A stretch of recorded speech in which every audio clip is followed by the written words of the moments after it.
Good day, guys. How are you doing? And I'm really sorry for the other day presentation. The network really messed it up. I'm really sorry for that. That's why I'm sending this recap in order to buttress what I tried to explain. I tried to explain in the lecture.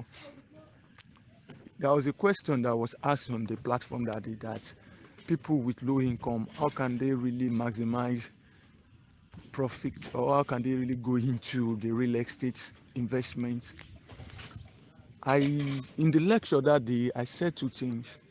I said there are two types of investment in real estate. One, the direct investment, and the other, the indirect investment. The direct investment has capital constraint. You understand? Huge capital constraint. That is, you need to expend much. Okay, what is this direct investment? The direct investment is what we see, the normal buying of land and the development of land. That is, you carry your money, you buy land, you develop it. It's either you sell it or you put tenant into it. When you sell, you receive a capital sum. That is, maybe you sell at the rate of 30 million naira. That's a capital sum. Or after your development of the land, after you've built on it, you now put tenants in it. You are now collecting a stream of income, that is rent, which is periodic. It might be monthly, yearly, or biannually. You understand? So this is another investment. That is, you've expended something on land, and in return, you are getting something in return, which can be a capital sum. That is when you sell, or a stream of income when you are receiving rent. You understand? But the major constraint of this direct investment is huge capital. You will need capital, which is nothing less than close to 20 million naira. If yes, at least in some investment, 20 million naira at times is small. You understand? So how can we boycott this direct investment?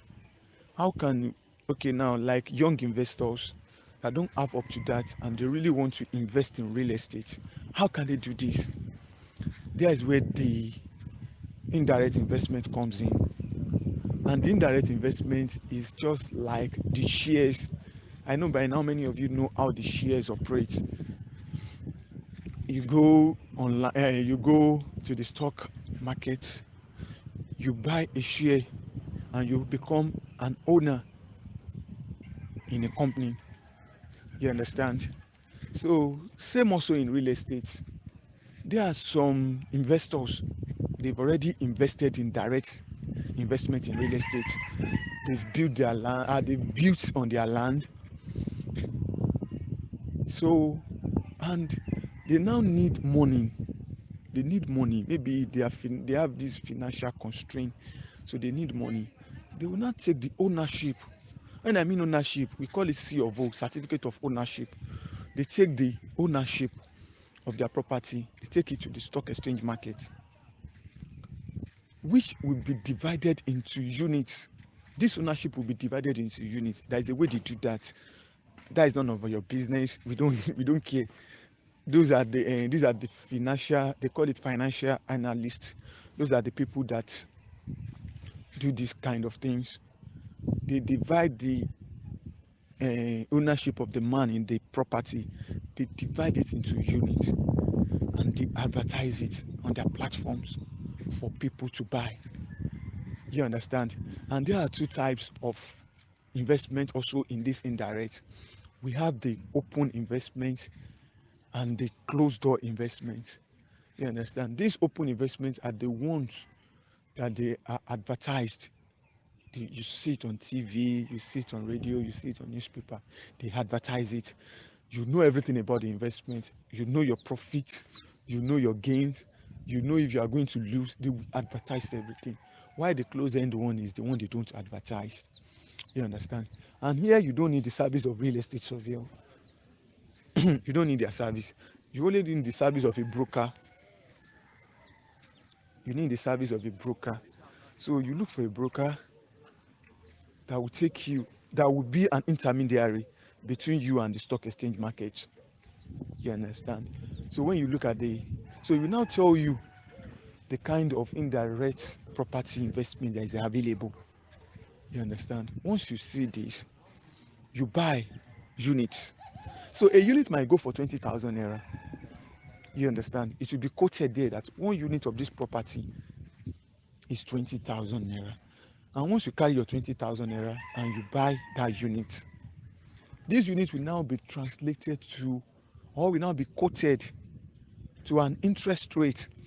You understand? Maybe that 20,000 naira now is just 1% interest, or let's say 5% interest. So that is, a unit is 5% interest of the whole property. That's just an example. You understand? So now, if 1 unit goes for 20,000 naira, and 1 unit is 5% of the total profit. So if you are buying 2 units, you know that is 10% of the profit. If you are buying 3 units, you know that is 15%. So let's assume you now go there, you go with 100,000 naira. So 100,000 naira, that is 5 units. You understand? That is 25% of the profit. So at the end of the year, or at the end of the period, if this building is making 1 million naira as a profit, then you will know that 25% of that 1 million is yours. I don't know if you are getting me. You know, the building now, the ownership of the building has been divided into units. So you now buy a unit, and that unit is now converted into percentage. Is the estate surveyors are not really, the only thing we can do is to give advice to prospective investors when going to indirect. You understand? Here you won't see the property. The property might be in Lagos.